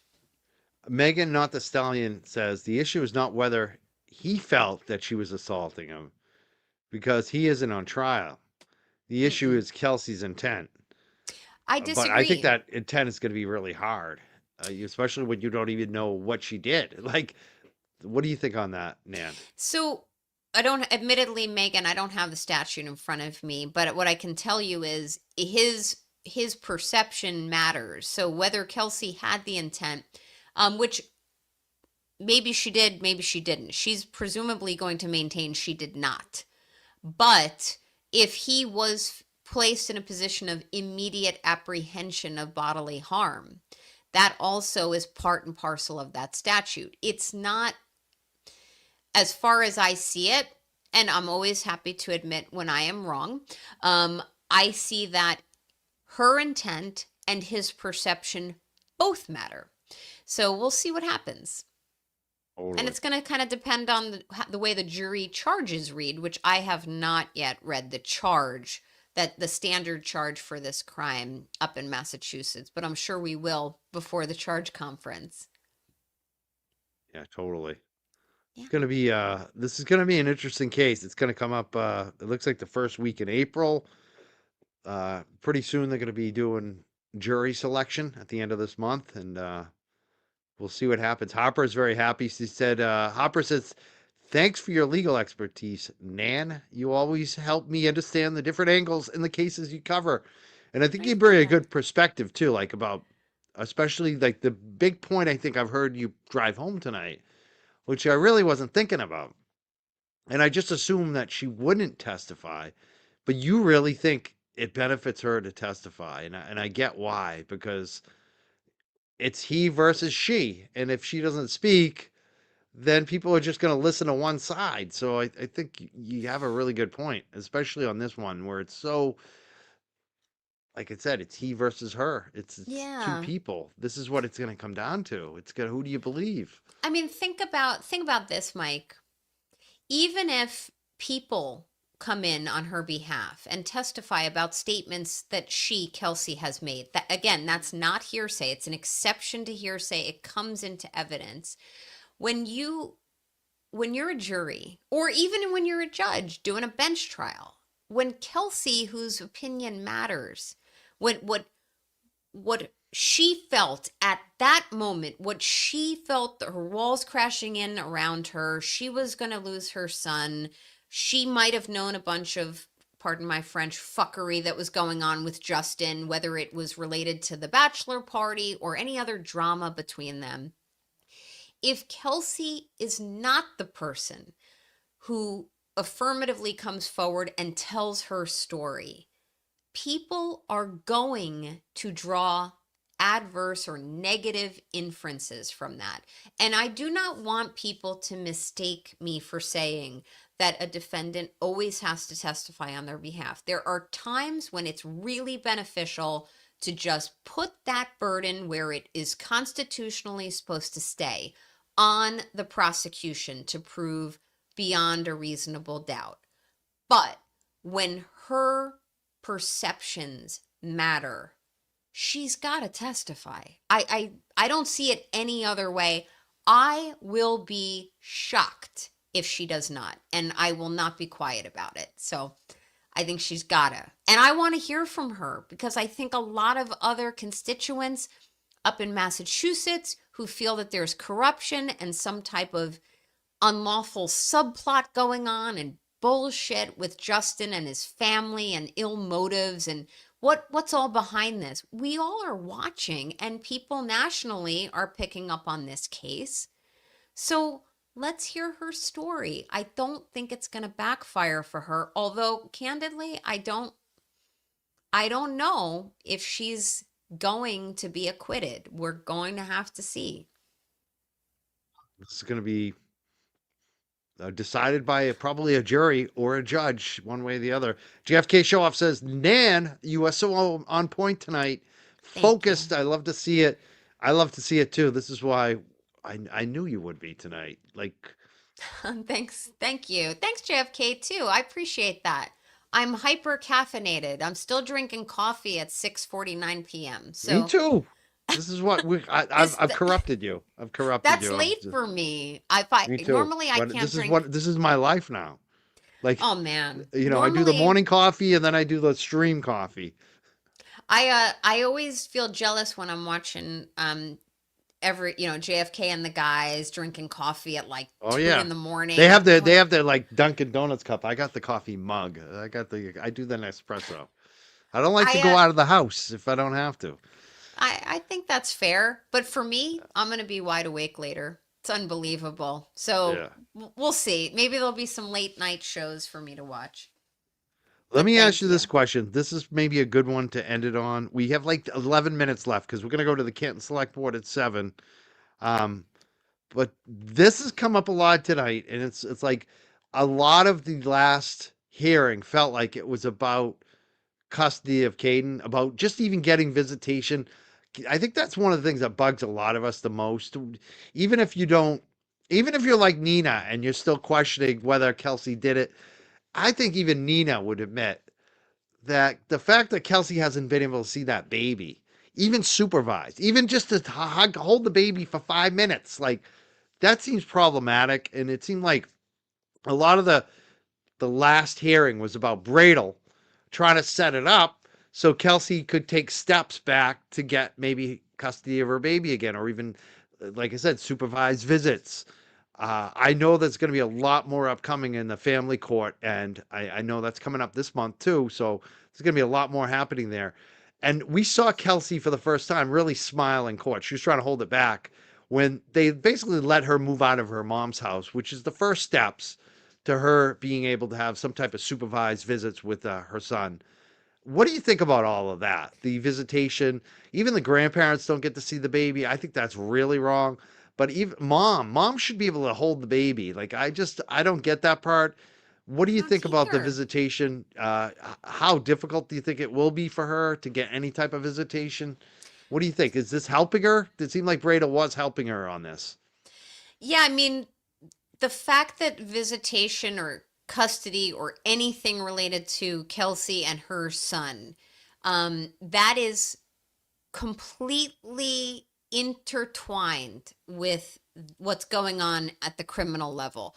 There is no way. I'm telling your audience, as not just a lawyer, but as a mother, there is no way that the absence of her child from her everyday life is having a positive effect on her temperament, her mood, her demeanor, her positivity leading up to this trial. It is actually hindering her. I am confident her heart is aching and breaking every single day. She doesn't get to see her son, and derivatively that of her parents. Why can't they see her son or their grandchild? But it is a separate, this issue involving the son is a separate issue than the criminal matter. I mean, it has to be.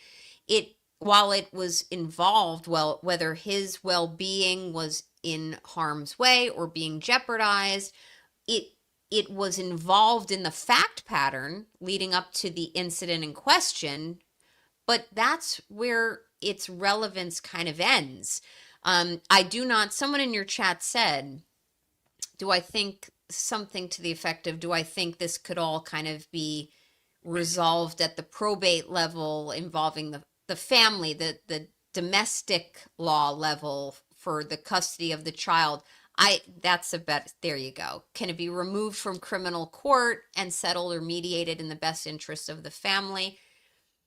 I don't think so. Do I think it should? I absolutely do, but not in that county, and not when they've come this far. There's no way that the prosecution's going to give up this charge against her, because there's been a lot of bad notoriety and reputational harm that has been sustained by law enforcement in the wake of this, plus all of the groundswell of attention online by YouTube creators like you, Mike, like JFK and the guys, and others who are out there, and I know I'm forgetting people, who are out there every day talking about this case. The fundraisers, there's a lot of notoriety to it. You're going to hear Roselle barking for a minute. But Sorry. Let me ask you another question. Yeah. I got another one. Because this one keeps coming up. Family court will use every word she says against her if she testifies. There's also another one here from Tammy who says, I don't think it's a good idea that Kelsey testifies. The way the prosecutor is, he will twist and turn every word she states. Reminds me of Hank. What do you think about that pushback? Do you think I love that pushback. may be a reason she won't testify because of family court? I love the pushback, yeah, but I don't think she has a choice. Ask yourselves, audience, and I know time is coming to a close. How is she going to tell her story as to what happened without testifying? And I get it. Her words are going to get twisted. She may not be the best witness. The prosecutor may twist her words. The words may be used against her in the domestic or the familial matter at the probate level. I get all of that. But if you're going the distance and you're, not going to plea, I think a plea might have been offered to her. I'm not sure. But if you're not pleading and you want to defend yourself, which you should and have every right to do, you got to testify in this fact pattern. Otherwise, her story never comes in. And it's a really substantive story to tell. Now, there's another issue, too, I think, for the prosecution right now, is the fact that the defense is asking, and Kelsey is asking, that Justin gets arrested for, breaking into the house. They wanted an independent prosecutor, somebody outside of the DA's office to look at this, another DA's office. That hasn't been done. What do you think about that aspect of it? So I think he should be arrested, caught red-handed. I do think that a different prosecutor should be enlisted to handle any charge related to that. But as far as him being arrested, which hasn't happened, whether that would make its way into a trial, I don't think so. I think it should, but there's a body of case law in most states which talks about whether or not certain arrests or disciplinary actions, administrative actions, criminal actions become relevant to the matter at hand. And Justin, I'm not defending him. Frankly, I want to go on record saying I think you're a jerk, because no matter what's in the best interest of your son's mother has interests as well. And I do think it's in the best interest of your son for her to have at least supervised visits, and the grandparents at least supervised visits with him. But Justin was not involved firsthand in the events of the incident, whether she drew the weapon, what her intent was. So ultimately, whether he gets arrested or not, I don't think it would ever be permitted to come in at trial. It's unfortunate because I think he's a bad dude. And certainly he's being selfish. My opinion, maybe not that of the show. I think you're being selfish, Justin, because your son was taken from his mother, whether she was legitimately a risk to him. There are ways and guardrails that could be in place to protect him and to foster the mother-son bond, which is in your son's best interest as well. And the fact that you are using him as some type of pawn in a chess game or a piece of rope in a tug of war, plus breaking into the residence and just being an overall bad guy, my opinion, not that of the show, I think you're an absolute jerk and not a J-U-R-K like the Young Jerks. I think you're a J-E-R-K. And we'll see what happens at trial, but I look forward to hearing you lie. You are muted. Thank you. That's twice you've saved me tonight. Okay. Bradle said he was going to take it federal. What do you think about the federal aspect? Do you think there's any chance the feds actually charge Justin on this, or is it just kind of just a long shot to think they might get involved? I think that's a long shot. Admittedly, I didn't hear him say it, Mike. Yeah. I don't know what his angle is, but from my involvement and experience in federal criminal prosecution and investigations, I think that's unlikely. I think there's a snowball's chance in hell this is going to go federal. See, this was almost a perfect show, except for me muting twice. That's okay. I mean, besides that, it was great. perfect.